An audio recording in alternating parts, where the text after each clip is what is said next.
الفيديو ده ممكن يزعل ناس كتير قوي مني، ونادرا اللي هيفهم انا عايز اقول ايه وهيتفق معايا في الرأي. بس انا اتربيت واتعودت ان انا اقول كلمة الحق واقول الصح حتى لو مش هتعجب الناس، وعمري ما اتربيت ان اقول اللي الناس عايزاني اقوله او اللي هيريح الناس عشان خاطر يبقوا مبسوطين مني. لا، ده مش هيحصل. في ترند طالع الفترة الحالية ديت انا شفته اكتر من مرة. الترند ده بصراحة استفزني جدا جدا جدا.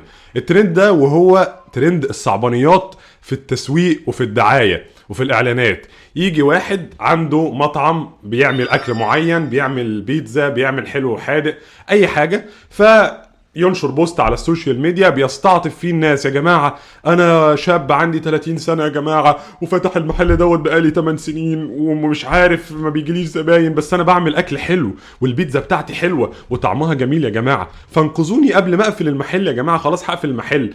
فطبعا بيبتدي بقى في ناس بتتحرك، يعني في بعض البروجرز المحترمين طبعا، ودي حركه برضو كدعم انا بالنسبه لي ما عنديش فيها مشكله، تمام. فممكن ان هو يروح ويعمل فيديو مجانا ويصور مع هذا الشخص كدعايه لهذا المكان. ولكن السؤال بقى هنا: هل انت كده حليت مشكلتك يا شاب يا اللي عندك 30 سنه وفتح المطعم؟ انت كده حليت مشكلتك؟ طيب البلوجر ده عمل لك الفيديو والناس شافت المحل وجربت وكده، هل انت هتفضل تبيع؟ هل مبيعاتك هتفضل مستمرة؟ هل انت مش هتقفل؟ اضمن لي ده، ما تقدرش تضمنه، صح ولا لا؟ لان انا لما شفت البلوجر وشفت التعليقات اللي هو كاتبها، هو كاتب لهم تعليقات بيقول لهم: يا جماعه اللي يشتري يشتري مره واثنين وثلاثه، مش بعد ما تشوف الفيديو ما تشتروش. يا جماعه النجاح في الشغل والبزنس والله ما كان بالصعبانيات، مش عمره ولا عمره هيكون بالصعبانيات. خليني اقول لك مثال: انت النهارده متجوز وعندك ظروف ماديه صعبه في الفتره الحاليه دي، فبتكلم والدك، تمام، فوالدك بيساعدك بمبلغ ما، لكن هل ده هيحل مشاكلك بشكل عام؟ طب لما والدك يموت انت هتعمل ايه؟ لما والدك يموت، طب لما مفيش بلوجر يدعمك، البلوجر ده دعمك مره ومفيش بلوجر تاني هيدعمك، قول لي بقى انت هتعمل ايه؟ يبقى اذا ده مش حل، ده حل مؤقت. ده خليني اقول لك كده بالظبط كده، ده زي اللي هو ايه، المسكن اللي انا بحاول اسكن لك الالم اللي عندك ده شويه لغايه ما تاخد الدواء وتتعالج. انت كنت هتموت فاحنا لحقناك، عارف انت اللي هو ايه، بالجهاز بتاع الكهرباء بتاع القلب ده طق عشان بس يصحي قلبك تاني، بس انت لازم تتعالج. مش كل شويه لما انت تيجي تموت او مديك الصاعق الكهربائي ده يقوم نفضك كده خلاص انت شكرا، بعد كده مش هيحوق وهتموت وهتقفل.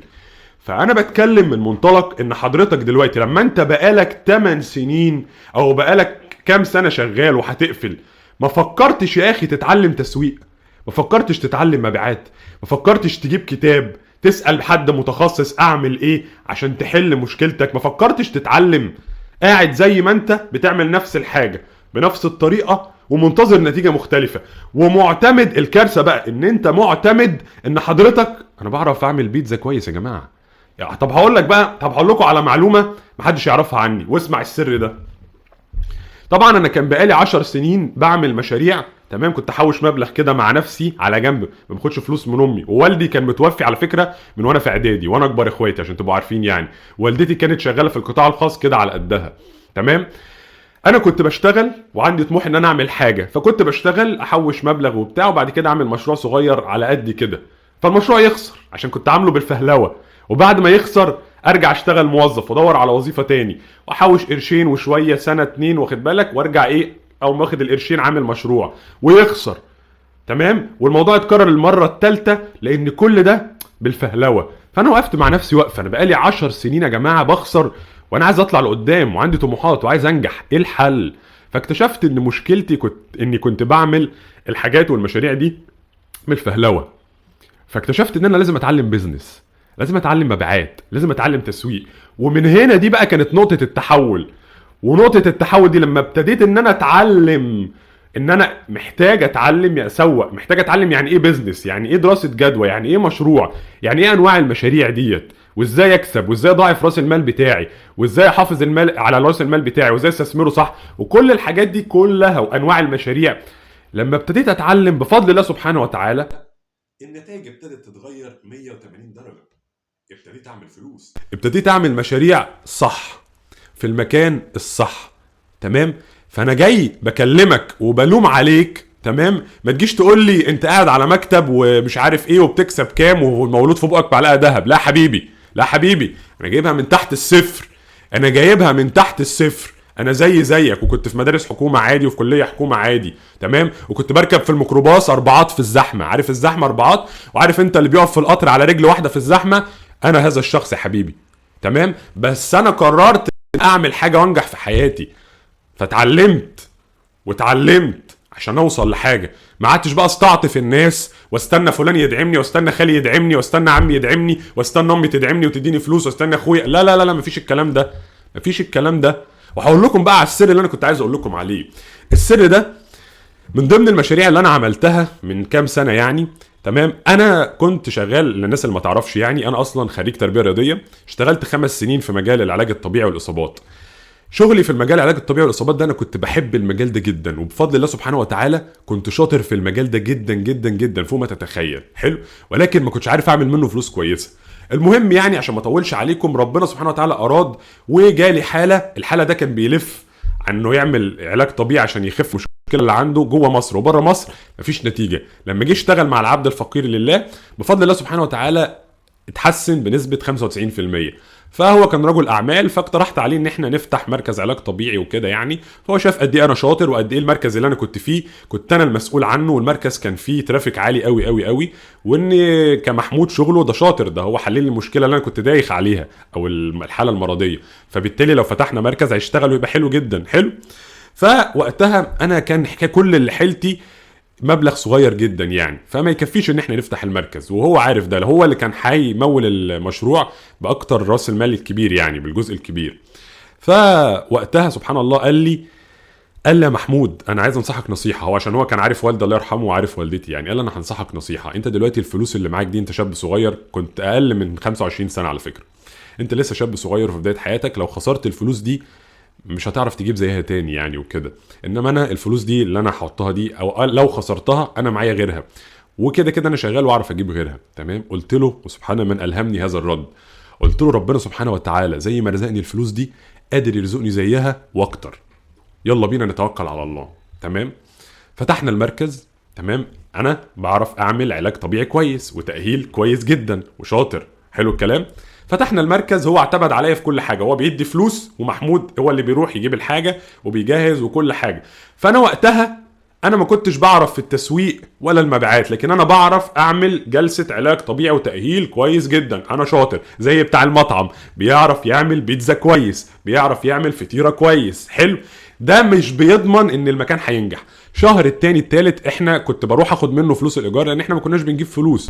جينا في الشهر السادس ابتدى المركز يجيب مصاريفه لأول مرة، وما رحتش اقول لشريكي انا عايز فلوس عشان ادفع الايجار. الغريبة انه في هذا الشهر قال لي انا خلاص هنسحب، انا دفعت فلوس كتير قوي ومش هقدر اكمل. انا يعني كنت بحاول باستماتة ان المكان ما يتقفلش، بس معيش فلوس انا خلاص، وده كل اللي حيلتي، وده كان حلم عندي، اللي هو زي الناس اللي هي زعلان ده، اللي هو ايه يا جماعه انا شاب 30 سنه وبقالي 8 سنين وبتاع، وده حلمي وبتاع، وانا شاطر والمكان هيتقفل، الحقوني. ما رحتش بقى اجري على امي ولا اجري على فلان ولا اجري على انا حاولت على قد ما اقدر، وفي الاخر المكان اتقفل. انا بحكي القصه والكلام ده كله ليه؟ علشان اوصل لكل الشباب اللي فاتح مشاريع سواء اكل او شرب او اي مشروع إن كان، لو سمحت عايزك تفهم انك مش هتنجح بانك تستعطف الناس. اللي هيدعمك مره النهارده مش هيدعمك طول العمر، مش كل شويه هيدعمك، مش كل ما تقع هيدعمك. انما خليك انت الداعم لنفسك بانك تعلم نفسك. اتعلم انا بعرف اعمل بيتزا كويس، ده مش كافي ان المشروع بتاعي ينجح، لكن ده يخلي ان لما واحد يشتري مني طعم البيتزا تعجبه. طب انا اجيب الواحد ده ازاي؟ ولو جبت الواحد ده اخليه يشتري بدل المرة 2 و3 ازاي؟ وهقول لكم على شوية حاجات كده لمطاعم البيتزا عموما يعني، حاجات كده حطها في دماغك. انت ممكن تكون بتعمل غلطة صغنطوطة قد كده بتطير الزباين منك. هتقول لك ايه هي؟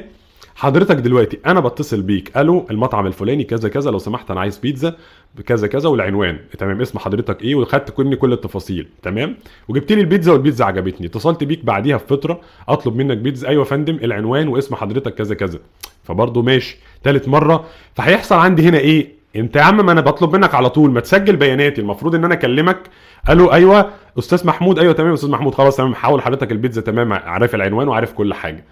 فانت لما تسجل بيانات العملاء عند حضرتك في الكاشير اللي انت شاريه دوت، والسيستم اللي انت شاريه ده مش الكاشير ده مش مجرد ان انت تعمل عليه حساب كده وخلاص اللي هو فاتورتك كذا وتديني فاتوره مطبوعه حضرتك.